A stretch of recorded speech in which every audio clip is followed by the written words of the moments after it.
Nah, saya pernah mengadukan hal yang serupa kepada Allahyarham Syekh Dr. Abu Bakar Al-Awawidah. Waktu itu beliau adalah ketua Ittihadul Ulama Filistin fil Kharij atau Perhimpunan Ulama Palestina di pengasingan.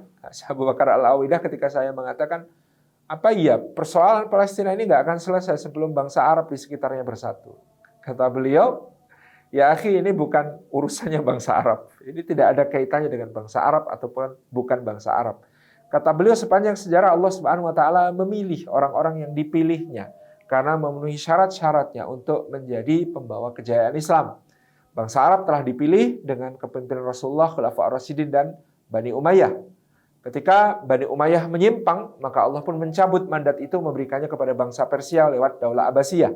Ketika bangsa Persia menyimpang, Allah mencabut mandat itu memberikannya kepada orang-orang Kurdi dengan adanya Salahuddin Al-Ayyubi dan anak-anaknya. Ketika cucu-cucu Salahuddin Al-Ayyubi menyimpang, mandat itu dicabut diberikan kepada orang Mamluk yang merupakan para pengembara budak-budak dari Asia Tengah, dari Samarkand dan lain sebagainya. Nah, ketika Mamluk menyimpang, Allah mencabut mandat diberikan oleh Allah Subhanahu wa taala kepada orang Turki di bawah kepemimpinan Muhammad Al-Fatih dan keturunannya. Maka setelah bangsa Turki menyimpang, Allah mencabut mandat itu dan Allah belum memberikan mandat itu kepada siapapun. Sedangkan di antara umat Islam yang besar jumlahnya ini, bangsa kalian itu belum pernah ditunjuk oleh Allah. Maka saya justru berharap, kata beliau, bangsa kalianlah yang akan dipilih oleh Allah untuk memimpin kejayaan Islam dan pembebasan Baitul Maqdis. Karena dalam sejarahnya Al-Aqsa binti Dharil Aqsa. Al-Aqsa itu pembebasnya selalu berasal dari tempat yang lebih jauh. Jadi dahulu pertama-tama Baitul Maqdis dibebaskan oleh Yusya bin Nun, muridnya Musa alaihissalam.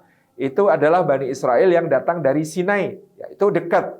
Tetapi di masa berikutnya, Sayyidina Umar bin Khattab yang membebaskan Baitul Maqdis dengan panglimanya Khalid dan Abu Ubaidah bin Al-Jarrah, itu datangnya dari Makkah. Itu lebih jauh. Setelah itu, zaman berikutnya yang membebaskan Baitul Maqdis itu namanya Salahuddin Al-Ayyubi. Itu asalnya dari Azerbaijan, dari wilayah Azerbaijan yang kemudian sebelah utaranya Irak, sebelah timurnya Turki. Itu lebih jauh lagi. Yang kemudian dipercaya Allah untuk menjaga Baitul Maqdis dari serbuan invasi Mongol di tahun abad ke-13 akhir itu adalah Saifuddin Muzaffar Qutuz. Tahu asalnya dari mana?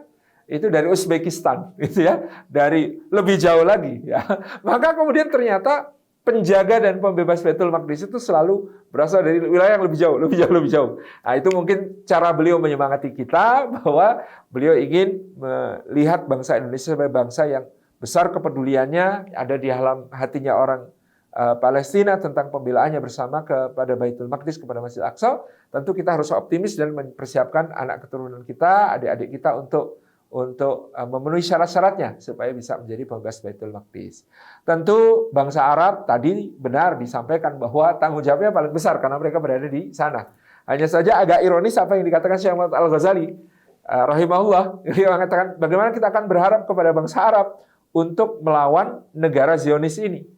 Padahal negara-negara Arab ini semuanya dulu didesain oleh penjajah, yaitu Inggris dan Perancis melalui perjanjian Sykes-Picot, ya. Itu memang didirikan untuk menjaga kepentingan supaya negara Zionis ini eksis. Jadi tujuan awal berdirinya negara-negara ini agar supaya negara Zionis ini bisa eksis. Karena itulah mereka bangsanya satu, bahasanya satu, agamanya satu, tapi dipecah-pecah sedemikian rupa sehingga tidak bisa bersatu, gitu ya. Dengan isu-isu kecil dimainkan antara Qatar dengan Saudi Arabia, gitu ya.